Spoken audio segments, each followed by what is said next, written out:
घर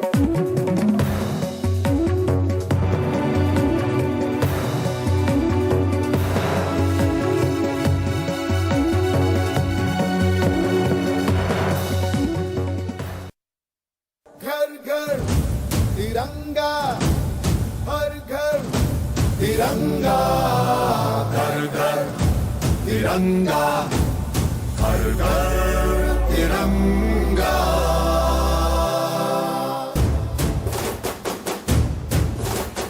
घर घर तिरंगा, रथ घर तिरंगा, घरों घरी तिरंगा, प्रत्येक घरी तिरंगा।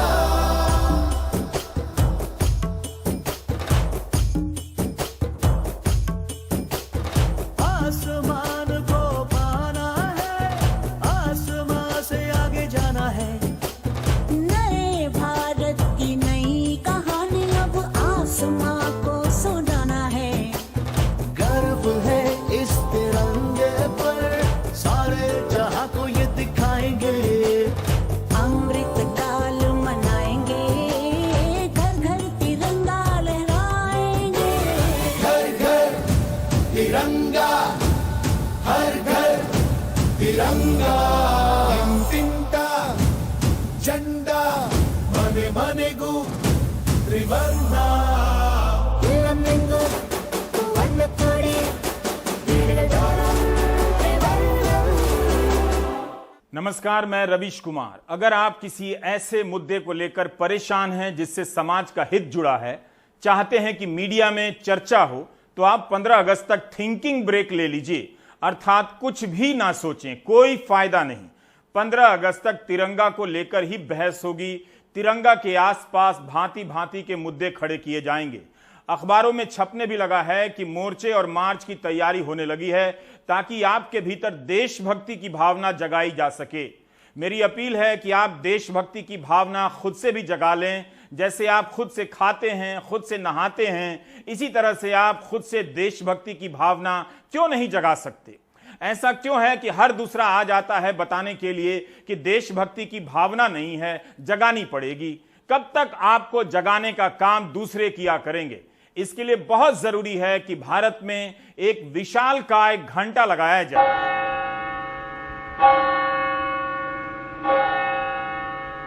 जगह जगह यह घंटा लगे, घंटा विशालकाय के साथ भीमकाय भी हो, पर्वतों से ऊंचा हो ताकि विमान की खिड़की के बराबर दिख जाए और उड़ते उड़ते भी देशभक्ति जागती रहे। हर घंटे यह घंटा पूरे देश में बजे और देशभक्ति की भावना को सोने ना दे। क्या क्या नहीं किया गया कि देशभक्ति जागती रहे? पहले 100 फीट ऊंचा तिरंगा फहराया गया, फिर 150 फीट हुआ, अब 200 और 250 फीट के बीच प्रतियोगिता हो रही है। इसका मतलब है कि आपके भीतर की देशभक्ति इतनी आसानी से नहीं जागती है। दिल्ली सरकार ने एक शहर के भीतर 100 करोड़ के बजट से 500 जगहों पर राष्ट्रीय झंडा लगाने का बजट रखा, लगाया भी ज्यादातर जगहों पर। इनकी ऊंचाई 115 फीट रखी गई। एक शहर जो तिरंगा लगाने पर 100 करोड़ रुपए खर्च कर रहा हो, इसके बाद भी इस शहर में घर घर तिरंगा अभियान चलाया जा रहा है। इसका मतलब है कि लोगों ने अभी तक देशभक्ति नहीं जगाई है।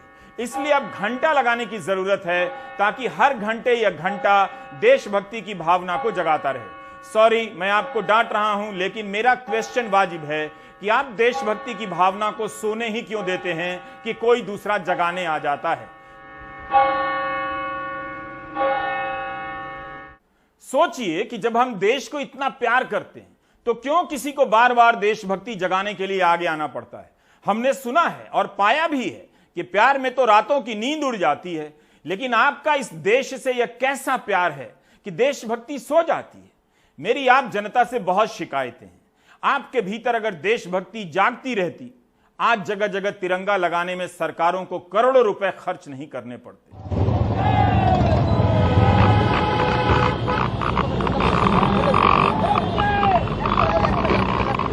अच्छी बात है कि देश के इतने सांसद मोटरसाइकिल पर बैठकर आपके भीतर देशभक्ति जगाने निकले, वो भी उस दिल्ली में जहां 400 से अधिक तिरंगा झंडा लगाया जा चुका है। इसका मतलब है कि दिल्ली में लोगों के भीतर देशभक्ति की भावना जागी होगी, मगर बीच बीच में सो जाती है, तो इतनी मेहनत करनी पड़ रही है। एक्सप्रेस ने लिखा है कि दिल्ली से बीजेपी के सांसद मनोज तिवारी बिना हेलमेट के चले आए, किसी में प्रदूषण का सर्टिफिकेट नहीं था, तो दिल्ली पुलिस ने सांसद मनोज तिवारी का 41,000 रुपए का चालान बना दिया। हालांकि मनोज तिवारी ने ट्वीट कर अफसोस जताया है और कहा ऐसा नहीं करना चाहिए। मुझे यह दृश्य कविता की तरह नजर आ रहा है। मन में ख्याल फूट रहे हैं कि कहीं इन सांसदों में भी देशभक्ति की गंगा जाग गई तो सत्ता और राजनीति के कौन कौन से सच बाहर आ जाएंगे, कितने झूठ का पर्दाफाश खुद ही कर देंगे। मौका सही है तो मेरा सवाल भी कम सही नहीं, पूछ लेता हूं कि पार्टी को हजारों करोड़ रुपए का चंदा कौन दे रहा है, नाम क्या है, इलेक्टोरल बॉन्ड में यह जानकारी गुप्त क्यों रखी जाती है?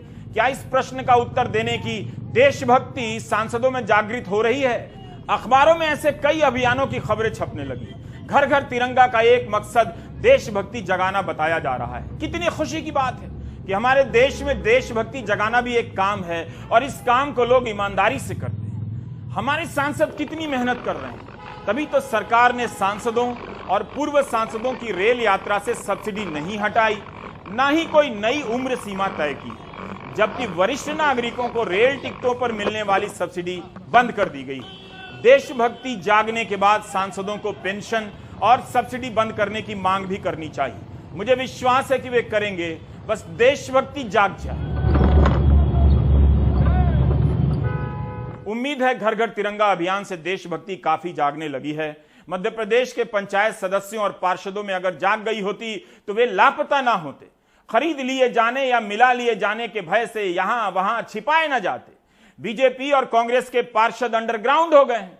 इन सभी के हाथ में एक एक तिरंगा दे दिया जाए ताकि ये सच सच बता दें कि कौन कितना पैसा दे रहा है। पार्षदों को लेकर भी रिजॉर्ट पॉलिटिक्स होने लगी है। जनता ने मैंडेट कांग्रेस को दिया। ग्वालियर में 57 साल बाद कांग्रेस का मेयर बना, अब कोशिश परिषद पर कब्जा करने की है। लिहाजा पार्टी अपने 25 पार्षद, निर्दलीय और बसपा के सदस्यों के साथ बस यात्रा पर निकली है। खबर है कि वो राजस्थान जा सकते हैं, हालांकि कैमरे पर इसे धार्मिक यात्रा बताया जा रहा है। पार्षद गणों की इच्छा थी कि कोई धार्मिक यात्रा पहले सभापति के चुनाव से पहले की जाए, तो उनकी इच्छाओं के लिए उनको धार्मिक यात्रा पे वो सब लोग जा रहे हैं। नहीं, 1% भी क्रॉस वोटिंग का डर नहीं है। देश के कई राज्यों में विधायकों की बाड़ेबंदी करने वाली बीजेपी अपने 34 पार्षदों को हरियाणा के रिजॉर्ट में आराम करवा रही है। उन्हें दिल्ली लाने की योजना है। 66 पार्षदों वाले ग्वालियर नगर निगम में उसके पास बहुमत है, लेकिन मेयर का पद हारने के बाद पार्टी जोखिम लेने के मूड में नहीं। डबरा नगर पालिका के 30 वार्डों में 14 बीजेपी ने जीते हैं, 10 कांग्रेस, 4 निर्दलीय, 2 आम आदमी पार्टी। लेकिन गृह मंत्री नरोत्तम मिश्र और इमरती देवी के बीच खींचतान की खबर है। सिंधिया समर्थक इमरती अपने साथ 15 पार्षद लेकर दिल्ली पहुंच गई हैं। 6 बीजेपी के हैं, 6 कांग्रेस के खींच लिए हैं, 2 निर्दलीय और 1 आम आदमी पार्टी का। इसने भी है सबसे। हालांकि बीजेपी कह रही है सब मजे में है, पार्षद दिल्ली दर्शन के लिए गए हैं। वहीं कांग्रेस पूरे निकाय चुनाव की प्रक्रिया पर ही सवाल उठा रही है। सिंधिया जी भी हमारे वरिष्ठ नेता हैं, नरेंद्र सिंह जी वरिष्ठ नेता हैं, माननीय मुख्यमंत्री जी से लोग मिलने आ रहे हैं। जगह जगह पर अपने नेताओं के साथ खुशी का अवसर है, तो खुशी के अवसर पर मिलना, इसको किसी अन्य दृष्टि से नहीं देखा जा सकता कि सामूहिकता के भाव में अगर इकट्ठे होकर के आनंद और उत्सव में कहीं घूमने जा रहे हैं तो जा रहे हैं, कोई डर नहीं है। ये एक अलग प्रकार का आनंद का अनुभव है कि जीत के आए हैं, सब इकट्ठे रहेंगे, साथ में बैठेंगे, अपने नेता के साथ फोटो भी खिंचाएंगे और मिलेंगे, बात करेंगे। नहीं, इन लोगों का लोकतंत्र में आस्था ही नहीं है। मैं बहुत गंभीर आरोप लगा रहा हूं कि मुख्यमंत्री के बंगले पर जब अपहृत मतदाता 4 घंटे रह सकते हैं, तो आप इससे समझ जाइए कि अपराध तो मुख्यमंत्री के निवास से ही हो रहा है ना। राज्य के 3 बड़े नगर निगम इंदौर, भोपाल, जबलपुर में 5, 6 और 7 अगस्त को नई शहर सरकार शपथ लेगी। भोपाल, इंदौर के शपथ समारोह में मुख्यमंत्री शिवराज सिंह चौहान शामिल होंगे, तो जबलपुर में पूर्व मुख्यमंत्री कमलनाथ रहेंगे। ग्वालियर में सभापति का फैसला भी 5 को हो जाएगा। स्थानीय निकाय चुनाव में बीजेपी का दावा था कि मध्य प्रदेश में 88% से ज्यादा सीटों पर उसका कब्जा रहा है। फिर भी जाने क्या बात है कि कहीं पार्षदों को बसों में बटोरा जा रहा है, तो कहीं पर उनकी परेड करवाई जा रही है। मध्य प्रदेश में अपने ब्यूरो सहयोगियों और भोपाल से कैमरा पर्सन रिजवान खान के साथ अनुराग द्वारी, एनडीटीवी इंडिया। मोदी सरकार ने अलग अलग समय में जगाने वाले कई अभियान लॉन्च किए हैं। कई प्रकार की शपथ लेने के भी अभियान हैं। इस साल घर घर तिरंगा अभियान की बात हो रही है। इसी तरह इसी अगस्त में पिछले साल राष्ट्रगान गाने का अभियान चला।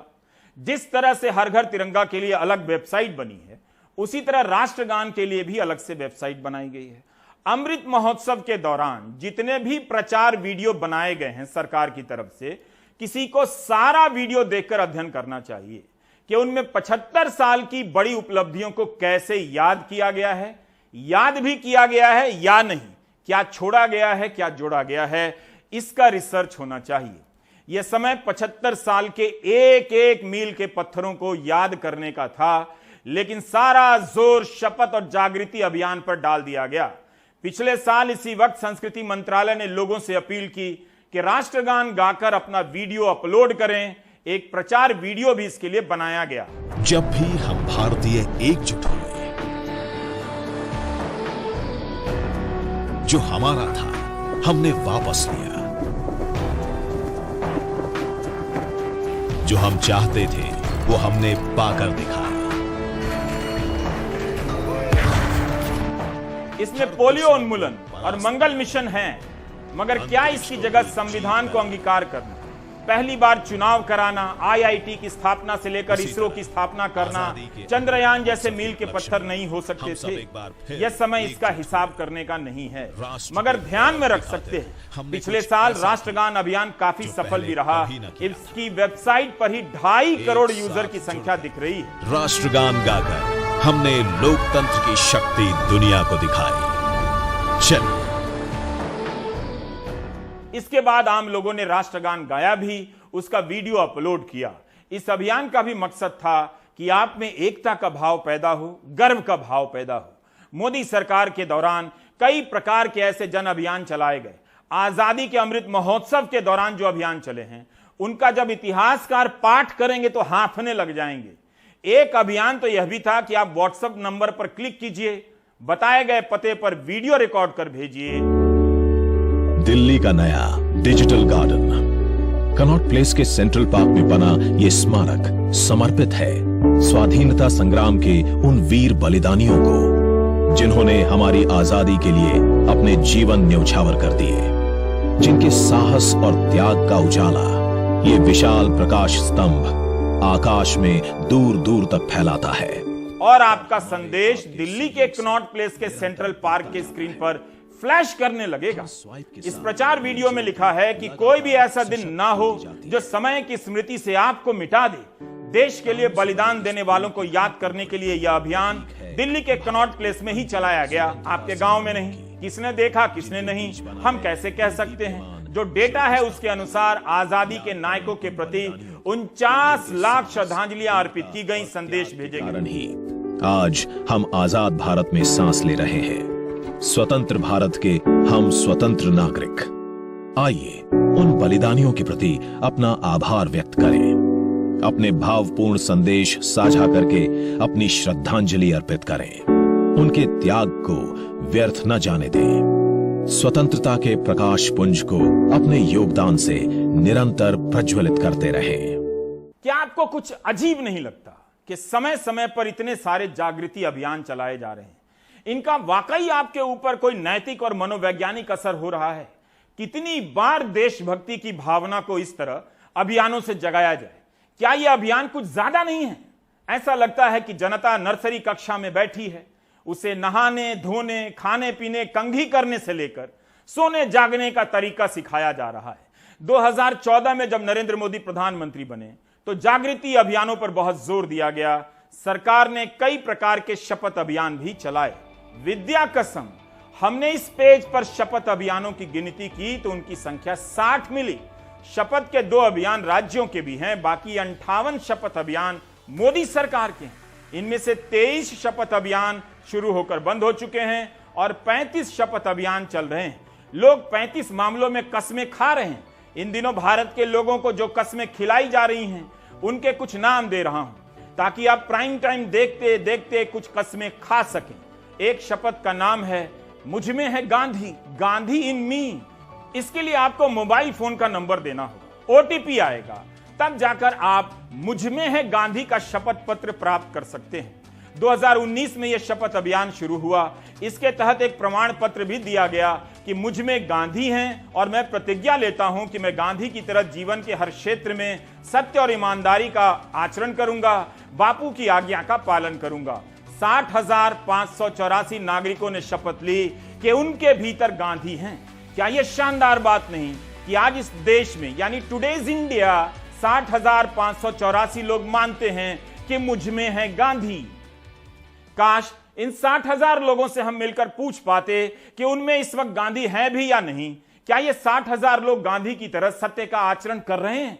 इन सभी के हाथ में तिरंगा देकर 15 अगस्त को इनकी रैली निकाली जानी चाहिए। सरकार के पास इनका फोन नंबर तो आ ही गया है, सबको फोन कर लाल किला बुलवा लिया जाए। शपथ पत्र के पेज पर भारत के 1,29,00,000 लोगों ने भांति भांति की शपथ ली है। माई गवर्नमेंट जो वेबसाइट है उस पर प्लेज का अलग से पेज है। पुरुष इसमें काफी आगे, 81 लाख पुरुष हैं, मगर महिलाएं केवल 47 लाख हैं। इससे अंदाजा लगता है कि हमेशा की तरह कस्में खाकर तोड़ देने में पुरुषों का ही प्रतिशत ज्यादा रहेगा, महिलाओं का कम रहेगा। 60 प्रकार की कस्में यह देश खा चुका है, खा रहा है। इन दिनों एक और कस्में खा रहा है, आई सपोर्ट अग्निपथ। इसके पेज पर जाकर देखा तो दिल टूट गया। केवल 8,288 लोगों ने कस्में खाई हैं कि वे अग्निवीर का समर्थन करते हैं, जबकि लाखों नौजवान तो अग्निवीर बनने के लिए फॉर्म भर रहे हैं। भारत के युवाओं ने दिखा दिया है कि अगर उन्हें 4 साल की नौकरी मिले, उसके बाद निकाल देने का विकल्प मिले तो उसका स्वागत करेंगे। यह एक बहुत बड़ा बदलाव है जो हो चुका है। जल्दी ही युवा यह भी शपथ लेंगे कि वे नौकरी नहीं करना चाहते। नौसेना के 3,000 पदों के लिए अग्निवीर योजना में करीब 9.5 लाख से ज्यादा फॉर्म भरे गए हैं, मगर यहां 8,000 लोगों ने ही अग्निवीर को सपोर्ट किया है। प्राइम टाइम के दर्शकों एंड देशवासियों, हर शपथ लाजवाब है, मगर दहेज विरोधी शपथ को बहुत समर्थन नहीं मिला है। घर घर तिरंगा अभियान से पहले हर घर शादी में जाकर दहेज विरोधी शपथ दिलानी चाहिए और वहां जो सामान रखा हो उसे लेकर सरकारी खजाने में जमा कर देना चाहिए। मुझे यकीन है नोटबंदी की तरह जनता इसका भी स्वागत करेगी। इस समय जनता जिस बौद्धिक स्तर पर पहुंची है, किसी भी कालखंड में इस स्तर पर लोकमानस नहीं रहा है। बताइए, ग्राफिक्स डिजाइनर ने कितनी मेहनत की कि युवा दहेज न लेने की शपथ उठाएंगे, मगर इस देश के युवाओं को क्या हो गया है? केवल 73,944 युवाओं ने ही शपथ ली है। इनमें से 35% महिलाएं हैं, पुरुष 62% हैं, मगर सैंपल बहुत छोटा है। 73,000 शादियां तो सीजन में एक शहर में हो जाती हैं, इससे क्या काम चलेगा? हम 60 शपथ पत्रों को ना तो यहां गिन सकते हैं ना दिखा सकते। 60 शपथ पत्रों को गिनने में ही सीना फूल जाएगा। सूर्य नमस्कार के लिए भी शपथ है। यह भी कसम दिलाई गई कि अगस्त 2022 तक देश के 15 स्थानों का भ्रमण करना है। करीब 2.5 लाख लोगों ने शपथ भी ली है। क्या वाकई सभी ने 15 स्थानों की यात्राएं पूरी कर ली? ये कौन लोग हैं जो सरकारी शपथ उठाकर भारत घूमने निकल गए? क्या आपको इनसे मिलने का मन नहीं करता? मेरा तो करता है। इसी तरह एक और शपथ है जो काफी लोकप्रिय नजर आती है, संविधान की प्रस्तावना की शपथ। 2021 में संविधान दिवस के मौके पर यह शपथ अभियान लॉन्च हुआ था। माई गवर्नमेंट पेज के अनुसार 4,71,579 लोगों ने शपथ ली कि वे संविधान की प्रस्तावना का पाठ करेंगे। प्रस्तावना का पाठ करने वालों में 11% यूपी से, 10% महाराष्ट्र से और इतने ही दिल्ली से हैं। हम आपको याद दिला दें कि 2019 के दिसंबर में जब नागरिकता कानून के विरोध में आंदोलन चला, तब शाहीन बाग से लेकर हर जगह संविधान की प्रस्तावना का पाठ किया जाने लगा। क्या ऐसा हो सकता है कि उस समय प्रस्तावना पाठ की लोकप्रियता को देखते हुए सरकार ने शपथ पत्र ही लॉन्च कर दिया? इस अभियान को सरकार ने घर घर तिरंगा की तरह क्यों नहीं फैलाया? सांसदों ने इसके लिए बुलेट रैली क्यों नहीं निकाली? 2020 के जनवरी में दिल्ली के स्टीफेंस कॉलेज की छात्राओं और छात्रों ने संविधान की प्रस्तावना का पाठ कर पुलिस के दमन का विरोध किया था। The preamble to the Constitution of India. The preamble to the Constitution of India. We, the people of India. We, the people of India. Having solemnly resolved to constitute India. Having solemnly resolved to constitute India. Into a sovereign, socialist, secular, democratic, republic, and to secure to all its citizens, justice, social, economic, and political, liberty, of thought, expression, belief, faith, and worship, equality, of status, and of opportunity, and to promote among them all, fraternity, assuring the dignity, of the individual, and the unity and the integrity, of the nation, in our Constituent Assembly,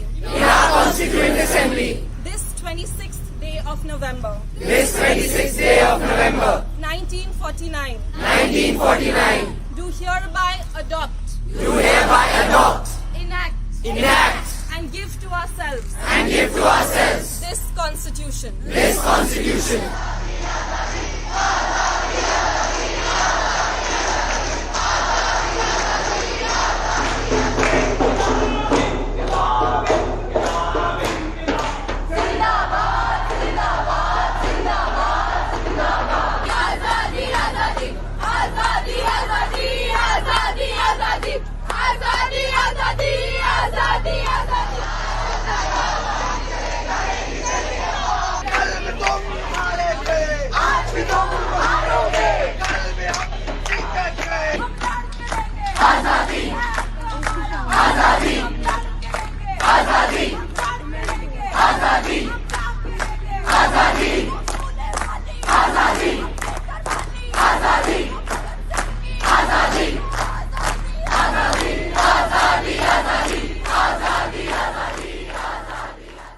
जब जनता प्रस्तावना पढ़ती है और उसका इस्तेमाल प्रतिरोध के नैतिक बल के रूप में करती है, तब क्या सरकार उसे अपना अभियान मानेगी?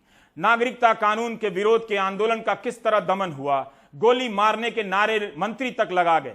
इसलिए आग्रह है कि देशभक्ति को जगाए रखिए। अगर आप अपनी तरफ से मेहनत करते तो सरकार को 60 प्रकार की कस्में नहीं खिलानी पड़ती, बार बार देशभक्ति का अभियान नहीं चलाना पड़ता। मेरा सवाल है कि ऐसे अभियानों से क्या सभी जागते हैं, जागृति आती है? तो लखनऊ में पोस्टर लगाने वाले सुरेश प्रताप सिंह और मनोज श्रीवास्तव क्यों नहीं जाग रहे हैं? इन्होंने पोस्टर लगाया कि 9 अगस्त को जंतर मंतर पर हिंदू राष्ट्र के लिए भगवा क्रांति करेंगे, भारत को हिंदू राष्ट्र बनाना है। इनके पोस्टर पर हिंदू राष्ट्र का जो झंडा है वो तो तिरंगा से अलग दिखता है। मेरा सवाल है कि अगर इनकी क्रांति 15 अगस्त से पहले हो गई, सफल हो गई, भारत हिंदू राष्ट्र बन गया, तब घर घर तिरंगा अभियान का क्या होगा? इन्हीं प्रश्नों को लेकर रविश रंजन ने मनोज श्रीवास्तव से सवाल किया। मनोज श्रीवास्तव के इस पोस्टर पर लिखा है कि ये पैसा बांटकर लोगों की मदद करते हैं। कहां से पैसा लाते हैं या लाएंगे पता नहीं। इनके पेज से पता चलता है कि भारतीय केसरिया वाहिनी के 15,000 सदस्य हैं। अब अगर 15,000 फॉलोवर हिंदू राष्ट्र का झंडा फहराने लग जाएं, तिरंगा ना फहराएं, तो घर घर तिरंगा अभियान 100% सफल नहीं होगा। इनके सोशल मीडिया पर एक तस्वीर भी है जिसमें वे संघ प्रमुख मोहन भागवत के पीछे खड़े हैं। मैं फोटो को गंभीरता से बिल्कुल नहीं लेता, पता भी नहीं चलता कौन किसके साथ फोटो खिंचा ले, लेकिन अगर इनका संबंध आरएसएस से है तो खुद ही बता देंगे। मनोज कृष्ण जी, जब पूरा भारत हर घर तिरंगा मना रहा है तो आप केसरिया फहराने की बात करते हैं, हिंदू राष्ट्र बनाने की बात कर रहे हैं। हमारे तिरंगा हमारा राष्ट्रीय ध्वज है और उसका जो पहला रंग है वही केसरिया रंग है। केसरिया है, सफ़ेद है, हरा है। और अब समय आ गया है कि बहुत समय तक देश के अंदर हरा और भगवा में लोगों ने देश को बांटा है। और मैं यहाँ पे बताना चाहता हूँ कि हरा भी हमारा, सफ़ेद भी हमारा, भगवा भी हमारा, गंगा भी हमारी, यमुना भी हमारी और ये सभ्यता भी हमारी। तो ये हिंदू राष्ट्र क्यों बनाना चाहते हैं? अभी कौन सा राष्ट्र है इस वक्त? ये जो सेकुलरिज्म हमारे ऊपर जो थोपा गया है, और चूंकि ये राष्ट्र का, इस देश का बंटवारा एक धार्मिक आधार पे हुआ था और जिसमें हमारी भारत माता को एक टुकड़े कर दिए गए थे सिर्फ धर्म के आधार पे, वो एक मुस्लिम राष्ट्र बना। तो जो गलती उस वक्त हुई थी उसको सुधारने का प्रयास किया जा रहा है। ये धरती भगवान की है, देवताओं की है, तो ये हिंदू राष्ट्र ऑफिशियली तौर पे भी होना चाहिए। अच्छा, एक बात बताइए, आप लोगों का जो बैनर है उसमें नवल कांत जो गिरीश साहब हैं, जो कि महंत जी हैं, महामंडलेश्वर हैं, उनकी फोटो जो है वो आरएसएस के प्रमुख मोहन भागवत जी के भी साथ में है, योगी आदित्यनाथ जी के भी साथ में है। अब साथ में होना वो तो कोई भी किसी के साथ फोटो हो सकता है और एक दूसरे से मिल सकते हैं, उसमें कोई आपत्ति तो नहीं तो है। आरएसएस से आप लोग भी साथ में हैं आरएसएस की कि आप लोग? नहीं, फिलहाल हम जिस बैनर पे हम काम कर रहे हैं ये भारतीय केसरिया वाहिनी का बैनर है। और जहाँ तक राष्ट्रीय स्वयं संघ का सवाल है, जब अगर हम हिंदुत्व की बात कर रहे हैं और इस देश को हिंदू राष्ट्र की बात कर रहे हैं और ये भावना हमारे अंदर जागृत है, तो निस्संदेह हमारे विचारधारा उनसे तो है ही है साथ में। तो आपने इस संबंध में उनसे भी बातचीत की कि नहीं की, मोहन भागवत जी से, योगी जी से? नहीं, मोहन भागवत जी ने तो कही रखा है कि 15 साल के अंदर जो है अखंड भारत होगा। अच्छा। और जब अखंड भारत होगा तो वो अखंड भारत जो हिंदू राष्ट्र हो, तो उसकी बात हम लोग कर रहे हैं। आप पाकिस्तान के रावलपिंडी को भी बता रहे हैं कि वो रावल बप्पा था किसी समय में। हम नहीं बता रहे हैं, आप लाहौर को बता रहे हो कि लव नगर या लव प्रीत। जी बिल्कुल, रावल बप्पा वो की नगरी थी, रावलपिंडी। और लाहौर जो है वो हमारे राम के सुपुत्र लौ के नाम से है। अच्छा। और उसको पुनः प्राप्त करना हमारा कर्तव्य है। अच्छा, तो ये कैसे प्राप्त करेंगे सर आप लोग? अब देखिए, कौन लोग यहाँ पर आएंगे जो देखिए विश्व करने वाले हिंदू राष्ट्र बनाने की मुहिम में यहाँ शामिल होंगे? विश्व का हाँ। एक दृश्य बदल रहा है। अच्छा। जितने छोटे छोटे राष्ट्र हैं, देश हैं, वो समाप्त होने के कगार पे हैं। इजराइल ग्रेटर इजराइल बनने जा रहा है। अब रशिया, आप देखिए, वो भी अब अपने जो टूटे हुए साथी उनको मिलाने का प्रयास कर रहा है। तो भारत भी अखंड भारत की बात कर रहा है और सोच रहा है, उस पर काम कर रहा है, तो क्या बुरा कर रहा है? देश जहां जा रहा है वहां जाएगा, लेकिन आप कहां जा रहे हैं ये पता रखिए। आजादी के अमृत महोत्सव के मौके पर हिंदू राष्ट्र बनाने की मांग करने वाले संगठन भी कम नहीं है। इसी देश में इन लोगों की देशभक्ति कैसे जगाई जाए, सरकार बता सकती है। फिलहाल आपको पत्रकार सिद्दीक कप्पन के बारे में याद नहीं होगा। कैसे याद होगा? जब आप 60 प्रकार की शपथ नहीं याद रख पाते तो पत्रकार सिद्दीक कप्पन को कैसे याद करेंगे? 669 दिनों से जेल में हैं। ठीक है, जस्टिस नहीं मिल रहा आपको? क्या जस्टिस चाहते हो तुम? क्या जस्टिस चाहते हो? जस्टिस चाहिए मुझे। अभी भी हमारा संविधान में भरोसा है, बट जस्टिस डिले। 22 महीनों से सिद्दीक कप्पन जेल में। कप्पन केरल के मल्लापुरम से और बाकी अतिकुर रहमान, मसूद अहमद और आलम यूपी के रहने वाले हैं। वर्किंग जर्नलिस्ट यूनियन की केरल इकाई ने एक पत्र जारी किया और कहा कि कप्पन पत्रकार हैं, अपना काम कर रहे हैं। 22 महीने पहले हाथरस में अनुसूचित जाति की एक महिला के साथ बलात्कार और हत्या की खबर को कवर करने आए थे, तब सिद्दीक कप्पन को गिरफ्तार कर लिया गया। कप्पन पर आरोप है कि उन्होंने समाज में शत्रुता फैलाने और सांप्रदायिक सद्भाव बिगाड़ने की कोशिश की। कप्पन को विदेशी फंड मिलता था जिसका इस्तेमाल कथित रूप से देश की अखंडता के खिलाफ कर रहे थे।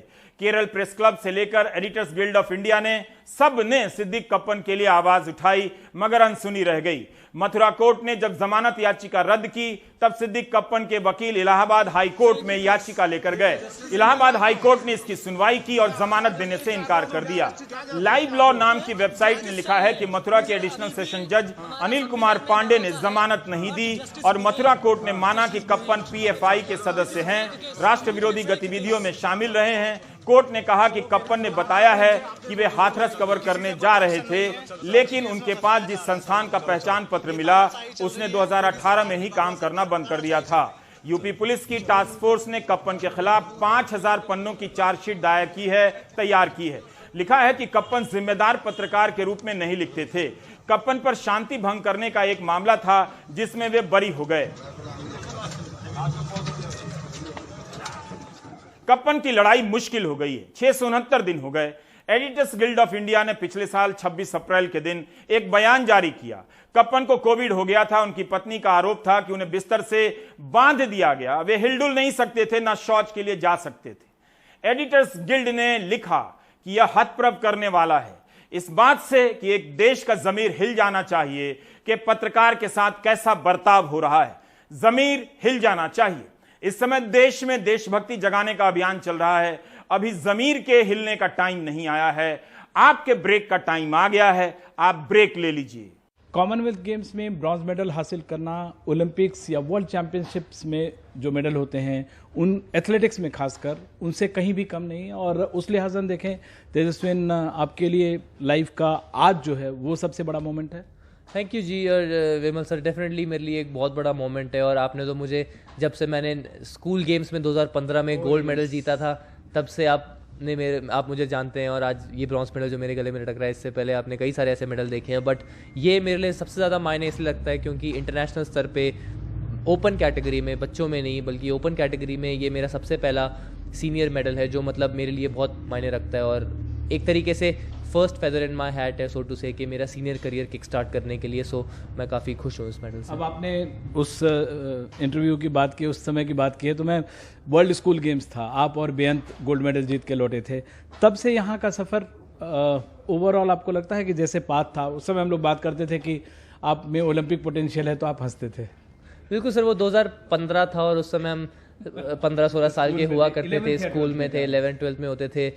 जैसे ही हमने एक ऐसे चश्मा लगा के घूमते थे स्कूल में कि देखो आज मेडल आया है, तो मतलब अब तो हक से लगाते हैं, बट तब थोड़ा मतलब ऐसे, मतलब जब बचपना होता है और वो सब थी, तो तब इतना समझ नहीं आता था कि कोई बोल रहा है, कोई कहता था ओलंपिक पोटेंशियल ऐसे वैसे, हम भी चलो ठीक है। था आपको कि ओलंपिक पोटेंशियल, आपने तो तब भी बोला था और आप आज भी बोल रहे हैं, तो फिर तो कई चीज़ें होती हैं जो मतलब जो एक्सपीरियंस लोग होते हैं उनको ये सब चीज़ें दिखती हैं, जर्नलिस्ट को दिखती हैं या फिर कोचेस को दिखती हैं। हम बच्चे हैं, हमारे को यही है कि बस आज हमने खेला, कल हमारे को बस कुछ और खेलना है या कुछ और करना है, हमारा ध्यान वहीं पे रहता है। तो तब जो लड़कपन था, तब से लेके अब थोड़ा और मैच्योरिटी आई है। और मोस्ट इम्पॉर्टेंटली एक स्पोर्ट में एक तो टैलेंट होता है और दूसरा एक होता है कि उसको आप कैसे नर्चर करते हैं और अपना माइंडसेट कैसे इंप्रूव करते हैं बड़े कॉम्पिटिशन में कम्पीट करने के लिए। सो वो शायद सिस्टम ने भी आपको हेल्प किया, इंडियन सिस्टम ने भी हेल्प किया। वो सर आपने पास कर दिया तो होगा ही फिर ऐसे, बट तो अच्छी बात है सर। वो तो फिर अगर ऐसा है तो ये आगे मतलब मेरे को हेल्प ही करेगा, ये जो ग्रूमिंग है, क्योंकि मोस्ट इंपॉर्टेंटली कॉम्पिटिशंस जो आप ज़्यादा से ज़्यादा खेलते हैं तो वो आपको अलग अलग सिचुएशंस के लिए एक्सपीरियंस्ड बना देता है। अच्छा, तो आप जब यहाँ आए, मतलब आने के पहले आप ओपनिंग सेरेमनी घर में देख रहे हो, वो लुंगी वाला हिट हो गया आपका, वो जो सोफे पे जो टॉपसी टवी ये था, वो अभी बिटर टेस्ट इसकी वजह से चला गया है। बिटर तो था वो, लेकिन इसकी वजह से चला गया है and you want to move ahead, that's why. बिल्कुल सर, 100%। हमें लाइक जब देश के लिए एक मेडल आता है तो फिर हम पीछे मुड़ के नहीं देखते, बल्कि हम आगे देखते हैं कि उस मेडल से आगे हम कितने लोगों को प्रोत्साहित कर सकते हैं, उस मेडल से हम कितना अच्छा हो सकता है, कितने लोग उससे मोटिवेट हो सकते हैं, और फिर हम और अपने करियर को और बाकी अपॉर्चुनिटीज़ कैसे बढ़ा सकते हैं। सो अब पीछे मुड़ के रेट्रोस्पेक्ट में जीने का मुझे नहीं लगता कि कोई फायदा होगा। लेकिन आपको लगता है कि मतलब केवल आपकी बात नहीं है, बहुत सारे, and we have been talking to each other on those things, कई सारे जो हैं वहाँ पे, खासकर भारतीय फेडरेशंस या जो भी स्पोर्ट्स सिस्टम है, I am not talking about only federations, ये सिस्टम को ठीक करने की ज़रूरत है। क्योंकि आप तो लड़के चले आए, मदर आपकी लॉयर हैं, ठीक है, और वो आप शुरू से उसके पीछे डेडिकेटेड हैं इतने साल से, लेकिन आपको लगता है कि अब सिस्टम को कम से कम थोड़ा सा अलाइन करना चाहिए? नहीं सर, मैं इसलिए नहीं लड़ा क्योंकि मेरी मदर लॉयर है, बट इसलिए क्योंकि मुझे लगा कि जो मैं बोल रहा हूँ उसमें सच्चाई है और मेरे को उसमें दम था। बहुत सारे लोग नहीं भी लड़ सकते। बिल्कुल। तो मैं बस ये कहना चाहूँगा कि अगर किसी को लगता है कि उसके पास वो जो उसके बात में दम है और उसे लग रहा है कि अगर उसके पास वो हक, अगर उसके हक की लड़ाई है तो उसने ज़रूर लड़ना चाहिए, चाहे वो कोई भी बात हो। सिस्टम लेकिन ज़रूर ठीक होना चाहिए। सिस्टम तो ज़रूर ठीक होना चाहिए, और मोस्ट इम्पॉर्टेंटली थोड़ा और अगर अकाउंटेबिलिटी होगी, और मतलब एज एन एथलीट नहीं, बट एज एन एथलीट आप भी, एथलीट्स को भी अकाउंटेबल होना चाहिए, but at the same time federations भी, सिस्टम्स को भी अकाउंटेबल होना चाहिए। And there should be a path कि मतलब अगर एथलीट को ग्रीवेंस है तो फिर वो जाके पूछ सके, या फिर किसी से सलाह ले सके, या फिर कोई उन्हें आइडिया दे सके, या फिर एक प्रॉपर चैनल बता सके कि यहाँ से आप अगर अपने ग्रीवेंसेस को पूछेंगे तो फिर आपको उसका जवाब मिलेगा। तो वो सब चीज़ें अगर होंगी तो और सबके लिए सिस्टम आसान हो जाएगा, और फिर आपने मतलब एथलीट्स को कोर्ट वगैरह जाने। तेजस्विन के मेडल ने जो जवाहरलाल नेहरू स्टेडियम के कुत्तों को भी फेमस कर दिया, 3 कुत्ते हेडलाइंस हो गए। ठीक है सर, वो तो मैं अब जाके उनका नाम ही पूछना पड़ेगा मुझे। अच्छा, ओवरऑल आप जब देखते हैं, आपके फादर नहीं हैं और मदर का इसमें ओवरऑल कंट्रीब्यूशन, हम लोग पहले भी उस पर बात किए, आज मदर के लिए कितनी बड़ी बात है आपके लिए? मतलब she has achieved everything because of you. बिल्कुल सर, बहुत बड़ी बात है, और मतलब सारी माएँ जो होती हैं वो बस यही देखना चाहती हैं, और उनकी तो मतलब उनके लिए अपने बेटे की लाइफ सफल हो जाती है जब वो उन्हें टीवी पे देख लेती हैं। तो फिर मेरी माँ भी वैसी ही हैं, और उनको मतलब बहुत खुशी हुई है, स्पेशली जैसे आपने बोला कि ऐसे ओवर द लास्ट 1.5 मंथ्स काफ़ी मतलब उतार चढ़ाव और ये सब चीज़ें हुई, तो वो भी मेरे साथ, क्योंकि वो मेरी माँ है तो वो मेरे साथ वो उतार चढ़ाव देख रही थी और सारी चीज़ें थी। तो आज एक मेडल आना और मतलब उनके लिए भी बहुत खुशी की बात है और मेरे लिए भी बहुत खुशी की बात है। आप और नीरज बहुत अच्छे फ्रेंड हैं। आप नीरज को वर्ल्ड नंबर 1 बनना देखना चाहते हैं और अपनी रैंकिंग का, क्योंकि अब वो रियलिस्टिक टारगेट है। बिल्कुल सर, नीरज तो अब वो नीरज चोपड़ा है, और मतलब आप अगर मेरे मेडल की बराबरी उससे करेंगे तो मतलब मुझे शर्म आएगी। आप ऐसे मत कीजिए, क्योंकि वो कंपैरिजन नहीं। आप लोग दोनों बहुत अच्छे दोस्त हैं एक दूसरे, आपने उनके बारे में आर्टिकल भी लिखा है, और नीरज उस जगह है, आज यहाँ होते तो शायद वो और सेलिब्रेट करते, और आप अपनी रैंकिंग के लिए। बिल्कुल सर, वो एक दोस्ती अपनी जगह होती है लेकिन एक रेस्पेक्ट अपनी जगह होती है। वो दोस्त तो है मेरे, लेकिन उसके बावजूद वो ओलंपिक चैंपियन है, तो उसकी रेस्पेक्ट उन्हें मिलनी चाहिए, और उस वजह से हम सारे जो इंडियन एथलीट्स हैं वो उनको एक अलग पेडेस्टल पे रखते हैं, और उनसे एक्सपीरियंस और उनसे जो कॉम्प्लीमेंट सीखते हैं। उनका ऑडियो मैसेज आया था और उनके अंकल का मुझे फ़ोन आया था, लेकिन मैं उन्हें अभी कॉल बैक भी, अंकल का आया था लेकिन मैं उन्हें कॉल बैक अभी कर नहीं पाया। तो मैं आराम से जब ये सारी चीज़ें हो जाएंगी तो मैं अपने लिए क्या टारगेट है? World number 1, decathlon, high jump में पेरिस, क्या है, क्या कैसे प्लान कर रहे हैं? सर अभी तो सबसे पहला टारगेट है कि घर जाऊँगा, मम्मी को जोर से हक करूँगा और उन्हें मेडल दिखाऊँगा, और बस वो मेरा सबसे बड़ा अभी का टारगेट है। बाकी तो अब उसके बाद ही देखी जाएगी टारगेट, उसके बाद धीरे धीरे प्लान करेंगे। चलो चलो, wish you all the best and keep enjoying, और जैसे आप हैं वैसे बने रहिए। Thank you so much. Thank you so much sir. Thank you ji. एक बार हमारे दर्शकों को मेडल दिखाया जाए, ये बहुत रेयर मेडल है। Can I touch it? Of course. Thank you. आप देख रहे थे प्राइम टाइम। नमस्कार।